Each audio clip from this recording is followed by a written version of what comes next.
बहुत पुरानी कहावत है कि जैसे काम करोगे वैसा फल पाओगे।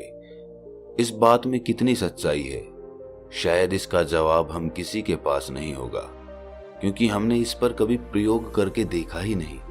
हम कहते तो हैं कि अच्छे कर्मों का फल अच्छा होता है, लेकिन आप अपने मन से पूछिए, क्या आप ये बात पूरे विश्वास के साथ कह सकते हैं? लेकिन जरा सोचो कि आप ये एक प्रयोग के माध्यम से समझ लेते हैं कि कर्मों का फल कैसे मिलता है, तो आपकी सारी शंकाएं, सारे सवाल खत्म हो जाएंगे। क्योंकि बिना प्रयोग किए इंसान की बुद्धि पूर्ण रूप से किसी बात पर विश्वास नहीं कर सकती। अगर वो बिना प्रयोग के उस पर विश्वास करता है तो वो अंधविश्वासी कहलाता है। आज की जो बोध कहानी मैं आपको सुनाने वाला हूँ, उसमें आपको कर्मों का एक ऐसा विज्ञान पता चलेगा जिसके बाद आप कर्मों के माध्यम से अपने जीवन में सफलता पा सकते हैं। आपकी बुद्धि ये मानने पर विवश हो जाएगी कि हाँ, कर्मों का फल हमेशा मिलता है।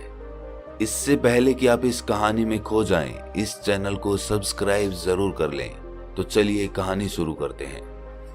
एक बौद्ध भिक्षु और उनका एक शिष्य एक जंगल में कुटिया बनाकर रहते थे। बौद्ध भिक्षु अब बूढ़े हो चुके थे और उनका शिष्य अभी जवान था। बूढ़े बौद्ध भिक्षु बहुत ही बड़े ध्यानी व्यक्ति थे। जब वे ध्यान करने बैठते थे तो 2-3 दिनों तक ध्यान में ही रहते थे। बूढ़े बौद्ध भिक्षु के पास एक बहुत ही अनोखी शक्ति थी कि वो ध्यान की अवस्था में भविष्य को भी देख लेते थे। एक दिन जब वो ध्यान कर रहे थे तो उन्होंने देखा कि आज से 8वें दिन उसके उस युवा शिष्य की मृत्यु हो जाएगी। उन्होंने अपने शिष्य को अपने पास बुलाकर कहा कि मैं तुम्हें अगले 7 दिनों की छुट्टी दे रहा हूँ। तुम इन 7 दिनों के लिए अपने घर पर रहकर आ सकते हो। शिष्य ने खुशी से कहा, क्या ये सच है गुरुदेव? गुरु ने कहा कि हाँ। शिष्य मुस्कुराते हुए कहता है कि मेरा पिछले कई दिनों से अपने घर वालों से मिलने का मन भी कर रहा था। गुरु ने कहा कि ठीक है, लेकिन याद रहे 8वें दिन की शाम होने तक तुम्हें यहाँ पर वापस पहुंचना होगा। शिष्य ने हाँ में सर हिलाते हुए कहा, ठीक है गुरुदेव, पहुंच जाऊंगा, लेकिन आप अपना ख्याल रखिएगा। अब आप बूढ़े हो चुके हैं।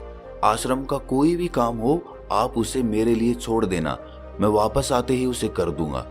इसके बाद शिष्य गुरु का आशीर्वाद लेकर पहाड़ी से नीचे उतर गया, बिना ये देखे कि गुरु की आंखों में अपने शिष्य को खोने का कितना दर्द था। शिष्य के गांव के रास्ते पर एक नदी पड़ती थी। उस नदी के किनारे चींटियों के बहुत सारे टीले थे, जहां लाखों चींटियां रहती थी।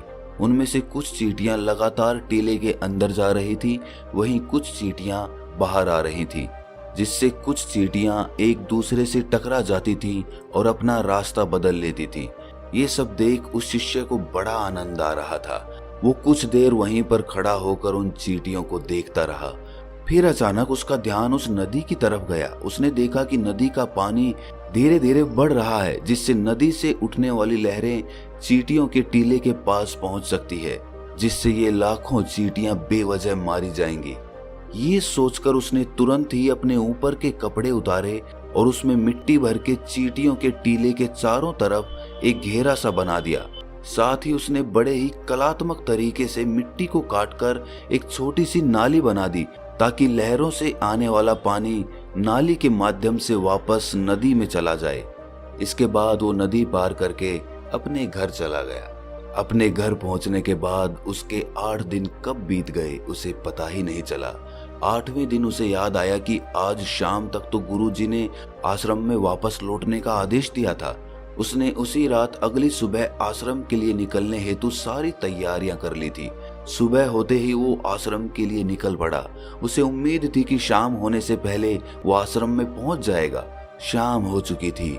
यहाँ गुरुदेव आश्रम में बैठे बैठे ये सोच रहे थे कि आज तो 9वां दिन है, अब तक मेरा शिष्य इस दुनिया को छोड़ चुका होगा। वो इस बात से काफी दुखी था कि वो मरने से पहले आखिरी बार अपने शिष्य को देख भी ना सका। गुरु बैठे बैठे ये सब सोच ही रहे थे कि दूर से एक इंसान आता हुआ दिखाई दिया। उन्होंने ध्यान से देखा तो चौंक गए, अरे ये तो मेरा शिष्य है। गुरु ने दौड़कर शिष्य को गले से लगा लिया, लेकिन वो इस बात से अचंभित भी थे कि 8 दिन बीत जाने के बाद भी वो शिष्य जिंदा कैसे रहा। गुरु ने शिष्य से कहा कि यहाँ से जाने के बाद तुमने जो कुछ भी किया है मुझे बताओ। तब शिष्य ने चींटियों वाली कहानी गुरु को सुनाई।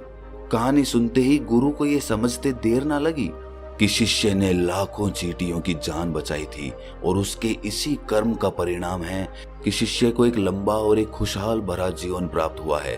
कहानी सुनने के बाद गुरु के मुख से अनायास ही निकल पड़ा कि कर्मा लौटकर जरूर आता है।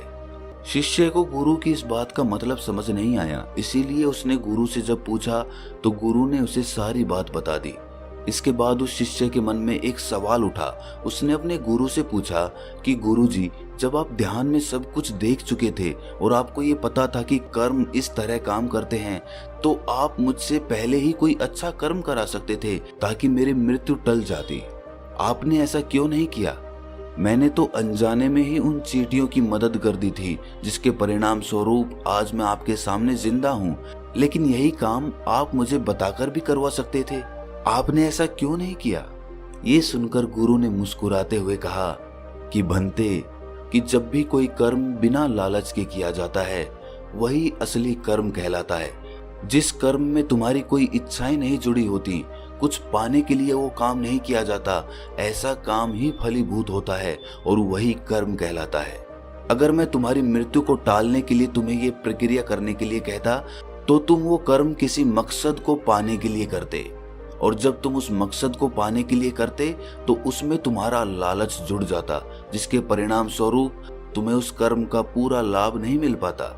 कर्मों का एक छोटा सा सिद्धांत है कि बस कर्म कर दो, बिना मन में ये लालच पैदा किए हुए कि इस कर्म का परिणाम क्या होगा, इसका फल क्या होगा। अक्सर इंसान जब किसी को दान करता है तो उस दान के साथ उसके मन में जुड़ा होता है कि मैं दान कर रहा हूं तो मेरे साथ अच्छा जरूर होगा, मेरा साथ भगवान जरूर देंगे।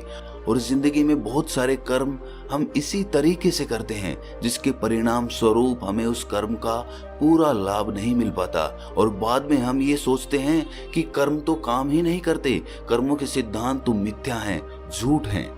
आप खुद सोचिए, जब आप किसी मंदिर में जाते हैं तो आपके मन में कुछ ना कुछ पाने की इच्छा जरूर आती है। जब आप मंदिर में जाकर प्रार्थना करते हैं, अपने हाथ जोड़ते हैं, अपनी आंखें बंद करते हैं, लेकिन समझने की बात यह है कि प्रार्थना तो वही स्वीकार होती है जो मौन रूप से की जाती है, जिसमें आपके मन में कोई भी इच्छा नहीं उठती और आप प्रभु को धन्यवाद करते हैं उन सभी चीजों के लिए जो उन्होंने आपको दी है।